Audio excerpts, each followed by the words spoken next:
ધોળકા તાલુકાના વારણા ગામે દેશી દારૂ ખુલ્લેઆમ વેચાણ, પોલીસની રહેમ નજર હેઠળ ધંધો. અમદાવાદ જિલ્લાના ધોળકા તાલુકા વારણા ગામે દેશી દારૂ ખુલ્લેઆમ વેચાણ થતું હોવાનો ચોંકાવનારો વિડીયો સામે આવ્યો છે. વિડીયોમાં સ્પષ્ટ રીતે જોવા મળે છે કે ગામમાં લોકો નિર્ભય રીતે દારૂ વેચાણ કરે છે, જાણે પોલીસનો ડર જ ન હોય. ગાંધીજીના ગુજરાતના જ્યાં દારૂબંધી કાયદો અમલમાં છે, ત્યાં આ રીતે ખુલ્લેઆમ દેશી દારૂનું વેચાણ થવું કાયદાને ચોંટી પડતું હોય તેવું લાગી રહ્યું છે. ગામના લોકો જણાવ્યા પ્રમાણે કદાચ પોલીસને મોટા હપ્તા આપવામાં આવતા હોય છે, જેના કારણે આ દારૂ ધંધા પર કોઈ કાર્યવાહી થતી નથી અને ધંધો પોલીસને રહેમ નજર હેઠળ ચાલે છે એવી શંકા વ્યક્ત કરવામાં આવી છે.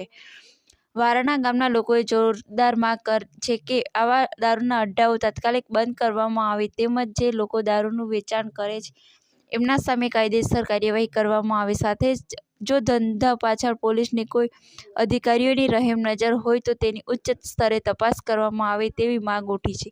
વારણા ગામ, ધોળકા તાલુકો. માગણી દારૂના અડ્ડા બંધ કરાવી તાત્કાલિક કાયદેસર કાર્યવાહી, જનમત પોલીસ તપાસ કરે અને જવાબદાર સામે કડક પગલાં ભરે. રિપોર્ટર CK બારા.